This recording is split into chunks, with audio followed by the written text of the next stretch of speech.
Praise Lord. നിർദ്ദേശ നാമത്തിലുള്ള സ്നേഹം നിർത്തെ എല്ലാ ദൈവക്കും അറിയിക്കുന്നു. ഈ അനുഗ്രഹിക്കപ്പെട്ട ദിവസം ദൈവകുമാർ ഷെയറിയ കർത്താവിൻ്റെ ഹൃദയത്തിലേക്ക് തന്ന ഒരു ചിന്ത നമ്മുടെയൊക്കെ ഹൃദയത്തിനകത്തും അല്ലെങ്കിൽ നമ്മുടെ ജീവിതത്തിൽ കടന്നു വരുന്നൊരു സ്വഭാവത്തെ പറ്റിയാണ്. അത് മറ്റൊന്നുമല്ല, കോപം. അതാണ്.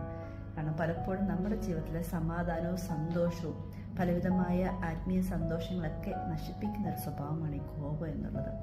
അപ്പം പലപ്പോഴും നമ്മൾ ഈ സൊസൈറ്റിയിലായിരിക്കുമ്പോൾ, നമ്മൾ മനുഷ്യരുടെ കൂടെ ഇടപെടുമ്പോൾ, പല രീതിയിലുള്ള മേഖലയിൽ നമ്മളായിരിക്കുന്ന സമയത്ത് ഓട്ടോമാറ്റിക്കായിട്ട് നമ്മുടെ ഹൃദയത്തിൽ കോപം കയറി വരും. അല്ലെങ്കിൽ നമ്മളെ കോപിപ്പിക്കുന്ന രീതിയിൽ എന്തെങ്കിലും ഇഷ്യൂസ് നടക്കും, അല്ലേ? അത് മനുഷ്യ സഹജമാണ്. പക്ഷേ ഈ ദിവസങ്ങളിൽ നമ്മൾ കോപത്തിൽ നിന്നല്ല വിട്ടൊഴിഞ്ഞ് നമ്മൾ വെളിയിൽ വരേണ്ടത് ആവശ്യമാണ്. ഇല്ലാത്ത പക്ഷേ എന്ത് സംഭവിക്കും? കർത്താവ് നമ്മുടെ ജീവിതത്തിൽ നൽകുന്ന പല അനുഗ്രഹങ്ങളും സന്തോഷങ്ങളും ആ ഒരു സ്വഭാവം മുഖേന നശിച്ചു പോകാൻ തക്കണിടയാവും.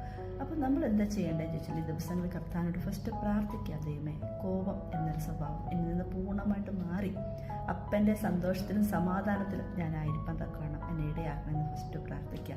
അതുപോലെ തന്നെ അതിനെ മീതി ചില കോപങ്ങൾ, ചില പ്രയാസങ്ങൾ നമ്മുടെ ജീവിതത്തിലേക്ക് കടന്നു വരുമ്പോൾ എടുത്തടിച്ചതുപോലെ നമ്മൾ മറുപടി പറയാതെ അല്പസമയം സൈലൻ്റ് ആയിട്ടിരുന്ന്, നമ്മൾ മൗനമായിരുന്ന് നമ്മുടെ ആ ഒരു ഹൃദയത്തിലെ ഭാരം അല്ലെങ്കിൽ ഉണ്ടാകുന്നൊരു ദേഷ്യം കർത്താവുമായിട്ട് ഷെയർ ചെയ്യുക.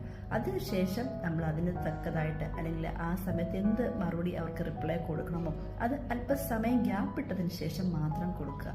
അങ്ങനെ കൊടുക്കുമ്പോൾ സമാധാനത്തിൽ തന്നെ അതിനുള്ള റിപ്ലൈ കൊടുക്കുവാനും അല്ലെങ്കിൽ നമുക്ക് ആ പറയേണ്ട കാര്യങ്ങൾ അവരെ പറഞ്ഞ് മനസ്സിലാക്കാൻ തക്കണം ഇടയാകും. ഇല്ലാത്ത പക്ഷം നമ്മൾ അപ്പം തന്നെ റിപ്ലൈ ചെയ്യുന്നൊരു അനുഭവം എൻ്റെ നിങ്ങളുടെ ജീവിതത്തിൽ ഉണ്ടാവുകയാണെങ്കിൽ ഓപ്പോസിറ്റ് നിൽക്കുന്ന വ്യക്തി ജീവിതത്തെ നമ്മൾ ഭയങ്കരമായിട്ട് വേദനിപ്പിക്കുകയും നമ്മുടെ ജീവിതത്തിലും നമ്മുടെ ആത്മീയ ജീവിതത്തിലും അതൊരു ചോദ്യചിഹ്നമായി നിന്ന് പലരും നമ്മളെ ചോദ്യം ചെയ്യുന്ന ഒരളവൊക്കെ കടന്നു വരികയും ചെയ്യും. അതുകൊണ്ട് ഈ ദിവസങ്ങളിൽ നമ്മുടെ ജീവിതത്തിൽ അങ്ങനത്തെ കോപം കടന്നു വരുമ്പോൾ, നമ്മൾ അങ്ങനത്തെ പ്രയാസങ്ങൾ കടന്നു പോകുമ്പോൾ നമ്മൾ ആദ്യം ചെയ്യേണ്ടത് പെട്ടെന്ന് തന്നെ ദൈവസന്നിധി നമ്മളെ ഒന്ന് ഏൽപ്പിച്ചു കൊടുക്കുക. കർത്താവ് പറഞ്ഞു, പിതാവേ, ഇങ്ങനെ ഇഷ്യൂ, ഇങ്ങനെ ദേഷ്യം എൻ്റെ ജീവിതത്തിൽ വന്നിട്ടുണ്ട്, കടന്നു വന്നിട്ടുണ്ട് ഹൃദയത്തിനകത്ത്, അതിൽ നിന്ന് ക്യൂറാക്കി തരണമേ എന്ന് പറഞ്ഞ് അതുപോലെ തന്നെ കർത്താവിന് ചോദിക്കുകയാണെങ്കിൽ പിതാവ് അല്പസമയത്തിന് ശേഷം അവിടുത്തെ ഏറ്റവും അനുഗ്രഹിക്കപ്പെട്ട രീതിയിൽ തന്നെ മറുപടി കൊടുക്കാൻ കർത്താവ് നമ്മുടെ നാവിന്മേൽ അനുഗ്രഹിക്കപ്പെട്ട റിപ്ലൈ തന്ന് മാനിക്കുക തന്നെ ചെയ്യും.